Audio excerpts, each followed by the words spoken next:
Okey, baiklah murid-murid sekalian, kamu faham tak apa yang cikgu ajar hari ni? Faham, cikgu. Okey. So, jadi inilah rumusan pembelajaran anda semua hari ni, iaitu mula-mula Sangat kuasa Krisma. yang kedua, Pakatan Tentera. yang ketiga, Krisis Rantau Balkan. Baiklah, semua tepuk tangan. Okey. Disebabkan kamu semua ni pandai-pandai, cikgu ada satu aktiviti menarik untuk kamu semua. Boleh? Boleh. Okey, sebelum tu setiap kumpulan ambil bendera negara-negara Eropah. Okey, aktiviti ni cikgu namakan senaraikan pakatan kententeraan yang wujud yang kamu tengok tadi, iaitu pakatan Pakatan Tengah. Cuma untuk membantu kamu dalam analisis ni, cikgu akan bagi clue berdasarkan poster. Kamu boleh tengok poster dekat depan ni. Cikgu bagi masa sekejap. Tengok dulu. Okey, agak-agak boleh teka dah. Mana negara pakatan bertiga? Syuk. Boleh teka cikgu. Farhana? Boleh, cikgu. Okey, kalau boleh cikgu panggil Farhana dulu lah ke depan. Boleh? Boleh. Okey, orang lain tengok dulu. Takut salah nanti nak tampal kat depan. Clue dah ada dekat sini cikgu bagi.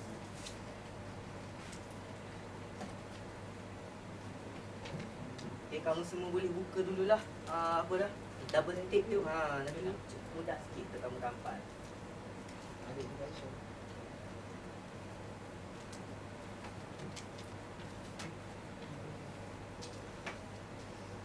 Okey, pandai Farhana. Tepuk tangan untuk Farhana. Okey. Farhana ambil dulu. Dia dapat coklat. Siapa tampal dekat depan? Okey, boleh. Sila. Siapa yang tampal dekat depan, cikgu bagi coklat, okey? Saya nak juga, cikgu. Boleh datang ke depan saling. Pandai. Okey, pandai tepuk tangan.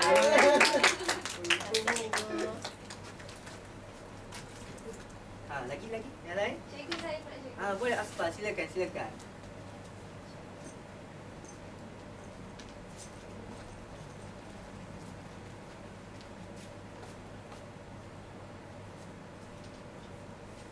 Wah.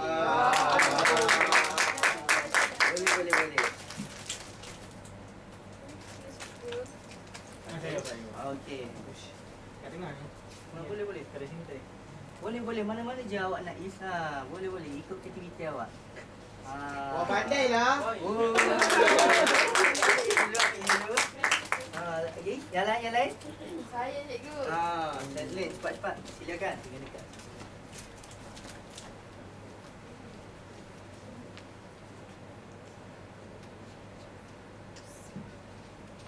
Okey.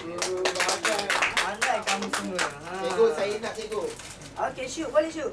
Datang ke depan, Syuk.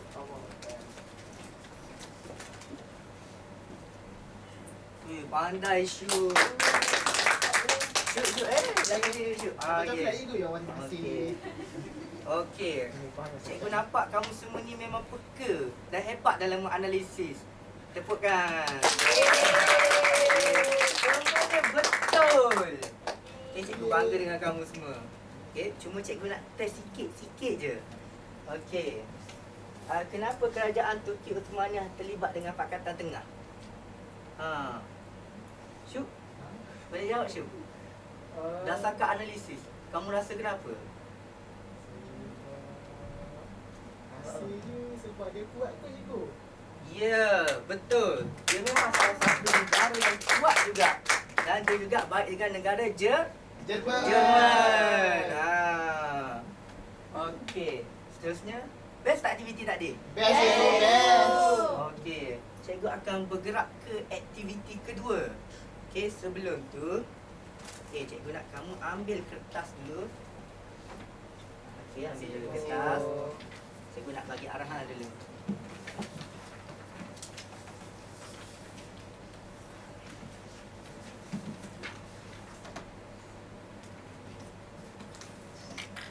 Okey, dah ambil kertas masing-masing? Dah cikgu dah. Okey. untuk aktiviti kedua ni, cikgu akan tayangkan sebuah video montaj Perang Dunia Pertama. Kamu semua rasa syok tak nak tengok? Syok. Okey, jadi cikgu nak lepas kamu tengok video ni, cikgu nak kamu analisis dan cuba orang kata nyatakan faktor-faktor yang menyebabkan berlaku Perang Dunia Pertama berdasarkan analisis video ni dan yang kita belajar tadi. Ingat tak? Ingat, ingat. Okey, cikgu nak kamu huraikan sebanyak mungkin apa yang kamu tahu. Cikgu nak tengok macam mana kamu menganalisis video tu dengan kritikal dan kritis. Boleh semua? Boleh. Okey, jadi cikgu pasangkan video ni dulu, okey? Okey.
Okey, kamu semua dah tengok? Dah, cikgu dah. Agak-agak kamu dah nampak tak apa isi yang nak keluarkan untuk analisis ni? Nampak. Okey, kalau macam tu, cikgu bagi masa dalam 1 minit, boleh? Boleh, Cuba keluarkan analisis sebanyak mungkin. Okey, boleh mulakan sekarang. Farhana boleh tak? Okey, ya. Bagus, bagus. Syuk, kamu nampak? Nampak, Cik. Bantuan. Siapa nak bagi? Saya dapat Ha. isi saya dapat ni. Okey, dia ada dalam politik. Ekonomi, sosial. Ya, bagus. Ting, masa dah habis. Okey. Jadi cikgu akan cabut nama seorang untuk menyatakan analisis. Okey. Shazli, cuba cabut satu orang. Okey.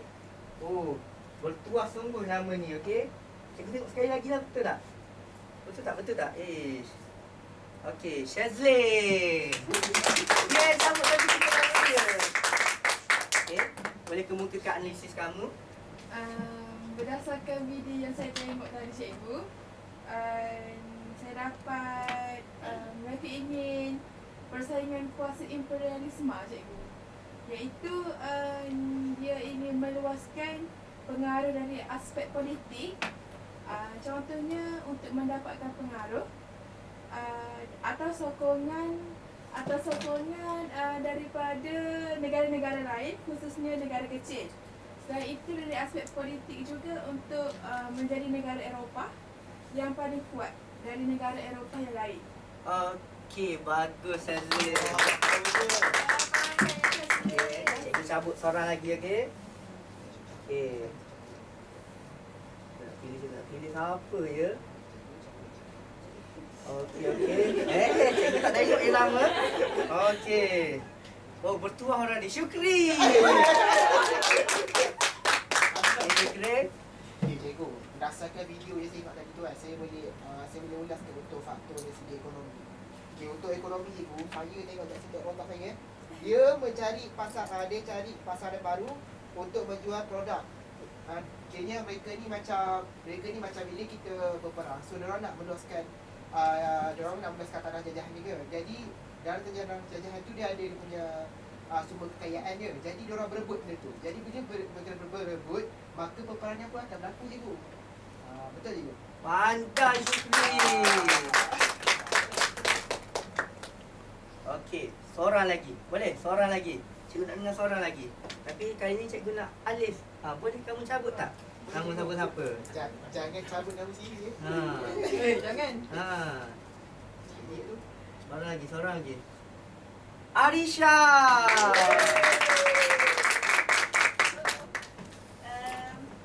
Saya rasa kan cikgu, dasarkan video tadi tu adanya pakatan ketenteraan.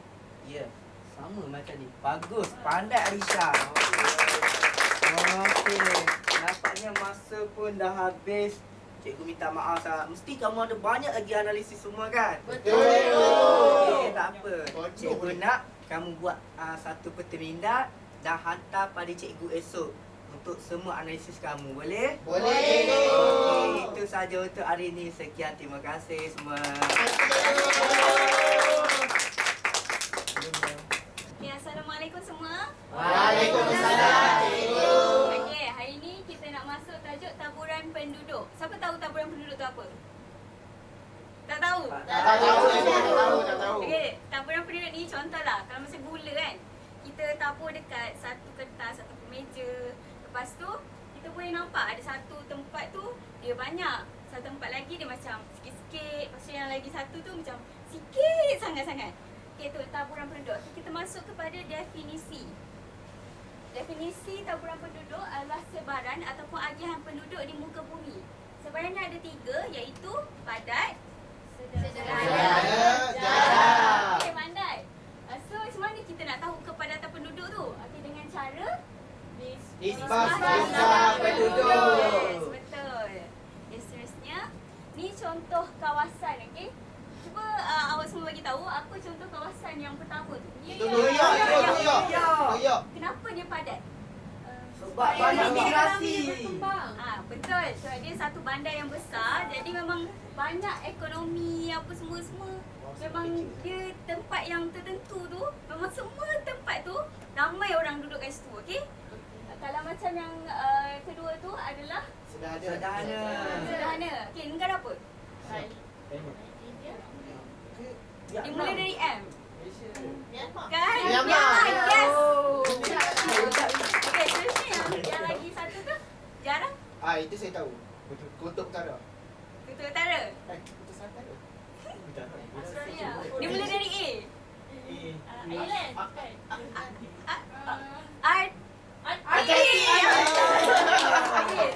ada sederhana jarang. Macam mana kita nak tentukan tadi dengan nisbah jumlah penduduk? Mempunyai penduduk melebihi 200 orang sekilometer persegi bagi padat lah. Kalau sederhana, penduduk 50 hingga 200 orang sekilometer persegi. Dan untuk jarang mempunyai penduduk kurang daripada 50 orang sekilometer persegi. Dia macam sikit je lah kiranya dalam satu kawasan tu.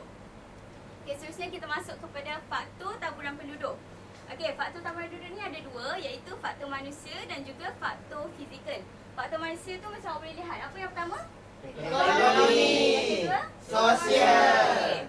Ekonomi tu kawasan perindustrian mempunyai penduduk yang padat seperti di Ruhr Jerman. Tu gambar di Ruhr Jerman lah. Okey, kenapa kawasan perindustrian ni ramai penduduk? Sebab ada peluang pekerjaan. Betul. Itu salah satunya. Kawasan jarang penduduk, iaitu ekonomi primitif. Apa ekonomi primitif? Petani pindah, memburu. Apa maksud ekonomi primitif? Ekonomi yang lama itu. Betul, tradisional. Wow. Yang pindah, memburu dan mengumpul hasil hutan. Seterusnya sosial, sistem pengangkutan yang baik boleh menyebabkan suatu kawasan tu menjadi padat. Contoh di negara kita? Kuala Lumpur. Betul. Kenapa Kuala Lumpur tu padat? Sebab Sistem pengangkutan dia macam mana? Efficient. Ada ECS. Lagi? Pelbagai. Banyak kan? Banyak. Okey. Macam mudah untuk kita bergerak untuk satu tempat ke satu tempat. Okey. Kemudahan pendidikan juga menyebabkan suatu kawasan tu menjadi padat. Kenapa? Kat sana banyak universiti tu. Betul, banyak universiti. Sebab dah banyaknya penduduk mesti dah ada juga pendidikan yang banyak. Yes. Sekejap. Okay. So, dengan adanya universiti, kolej, sekolah, jadi orang tu akan hantar anak-anak dia orang dekat tempat tersebut. So, memang akan ramailah duduk di kawasan tu. Okay. Kemudian kita masuk kepada faktor fizikal, iaitu Bentuk muka bumi. lagi? Tanah. Satu lagi? Iklim. Bentuk muka bumi, kawasan yang bertanah pamah, iaitu rata di lembah Huang Ho. Di tanah rata ni boleh buat pertanian, boleh juga buat pembangunan. So dia memang akan menyebabkan peluang pekerjaan pun semakin tinggi. So dia akan padatlah kawasan tu. Seterusnya, tanah. Tanah yang sesuai seperti lateral alluvium menyebabkan penduduk menjadi padat. Okey, seperti tanah lava base, gunung berapi Pulau Jawa Indonesia. Kenapa lava base ni dia sesuai untuk pertanian? Sebab kandungan nutrien dia tinggi. Yes, dia banyak mineral. Badai juga. Sebenarnya kawasan sejuk mempunyai penduduk yang kurang seperti di tanah Konzul di Siberia, Rusia.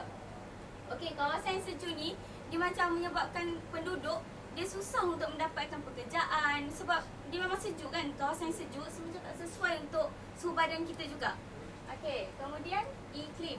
Iklim panas dan lembap di kawasan Asia Tenggara menjadi tumpuan bagi penduduk seperti Malaysia? Malaysia, yes, betul. Okey, hujan, suhu dan kelembapan udara akan menggalakkan pertanian. Dan iklim sejuk yang melampau tidak sesuai untuk penduduk seperti di kawasan tundra. Okey, seterusnya kita masuk kepada aktiviti sikit lah untuk individu dulu, okey? Yeay. Siapa nak try jawab Tadi. Amal nak try jawab? Okey, ni negara apa? Jepun cikgu. Jepun. Okey, so Jepun ni bandar yang berpendudukan Padat cikgu. padat. Yes. Okey. Betul. Okey, seterusnya Zani je. siapa nak jawab? Saya jawab Syukri, dulu. okey. Itu Malaysia je tu. Malaysia, dia Sederhana punya je. okey. Belum tanya sudah jawab. Memang hebat. Okey, seterusnya this one. Tahu tak? Australia cikgu. Bijak, pandai betul. Okey, so Australia ni dia punya kawasan jarang. Okey. Seterusnya kita masuk kepada aktiviti berkumpulan. Boleh? Boleh. So cikgu akan bagi satu kertas untuk kamu semua bincanglah dalam kumpulan. Satu.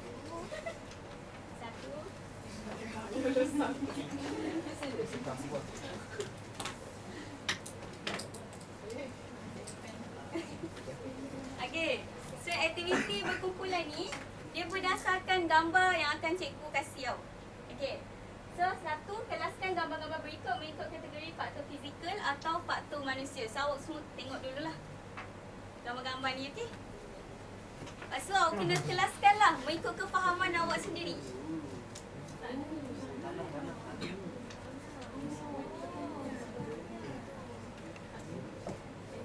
Saya bagi dalam masa 3 minit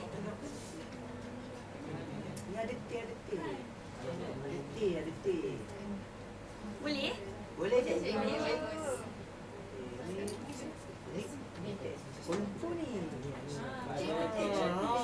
Amat tu Rapid KL. Yang tu ECRL ke? Cikgu, ni apa cikgu? Ha? Clear sikit cikgu. Apa? Ni cikgu. Oh, ni apa ni LRT. RT, oh, LRT. Kuala Lumpur bandar. Yes, Kuala Lumpur. Pernah naik tak? Pernah. Okay, boleh nanti kita pergi. Ramai-ramai kita buat rombongan. Boleh cikgu, boleh cikgu. Abang si penakan. Okay. Boleh ke? Boleh? Boleh cikgu. Okay, Boleh, kita cikgu. first kita bentang dulu. Seorang akan jadi bentang. Sudah. Dia tak ada bentang pun, sebut jawapan je. Seorang wakil. Setiap kumpulan Boleh cikgu, saya dah jumpa dengan Soalan yang pertama dulu. Kesalahan yang pertama dulu. Kena sebelah. Boleh? Okey. Berdasarkan apa yang cikgu bagi gambar ada 4 ni, Okey. ada untuk faktor manusia, pengangkutan dan pertanian. Okey. Untuk faktor fizikal, tanah dan bentuk muka bumi. Okey, betul. Gitu. Ya. Thank you. Okey. Yang ni pula kita tengok. Okey cikgu, saya cikgu. Okey. Bagaimana? Okey. Berdasarkan nilai saya cikgu, bentuk muka bumi fizikal dia tanah rata cikgu. Macam ni. Tanah rata, Jadi, betul. tanah rata ni dia sesuai untuk penanaman sawah padi cikgu. Betul. Sekejap. Okey, untuk manusia. Untuk manusia cikgu. Sebab kita nak kelaskan gambar-gambar berikut untuk kategori faktor manusia dengan faktor fizikal. Okey. Untuk manusia ni cikgu, kalau tanah rata ni boleh buat bangunan-bangunan cikgu. Fizikal? Fizikal pula, kita boleh buat untuk penanaman sawah padi cikgu. Okey. Ni dah masuk yang kedua ni. Yang kedua dah, Okey, lama kita teruskan dengan yang kedua. Iaitu berdasarkan gambar tersebut, gambar yang cikgu bagi tu, terangkan bagaimana ia dapat mempengaruhi satu taburan penduduk di sebuah kawasan. Saya dulu. Okey, dah ready? Dah ready. Dah laju. Kelaju bro ni. Laju dulu dia kan. Okey, boleh betah. Okay, cikgu. Gambar yang pertama ni ialah tanah cikgu kan. Jadi kalau dalam kepadatan penduduk ni, kalau tanah dia, kalau dia tanah dia jenis alluvium ke, litorik ke apa-apa kan. So senang diorang nak bercucuk tanam, nak bina bangunan, tanah ni tu. Tak terang ke semua? Dua je. Dua je. Satu lagi faktor manusia. Faktor manusia ni pengangkutan ni pun. Kalau pengangkutan ni kita tengok dekat Perak tu Ipoh, kita dah ada rel kereta api di sini. Jadi memudahkan mereka untuk pergi ke satu tempat. Itu yang Okay, seterusnya grup ni. Asbab. Asbab, bagus. Untuk gambar yang ni, yang bukit ni, kita tahu taburan penduduk dia mestilah jarang. Disebabkan bentuk muka bumi yang bergunung ganang, susah untuk membuat rumah pembangunan. Tetapi pada waktu cuti, dia akan meningkatkan penduduk disebabkan buat pelancongan. Dia sesuai untuk tempat peranginan. Contoh. Kita boleh tengok Kemera Highland. Satu lagi. Okey. Satu lagi ni sawah padi. Sawah padi kita tahu dia guna tanah jenis latrik. Tanah jenis latrik sesuai untuk aktiviti pertanian padi kerana ia memerlukan sumber air yang mencukupi. Okey, itu sahaja. Okey, bijak dulu.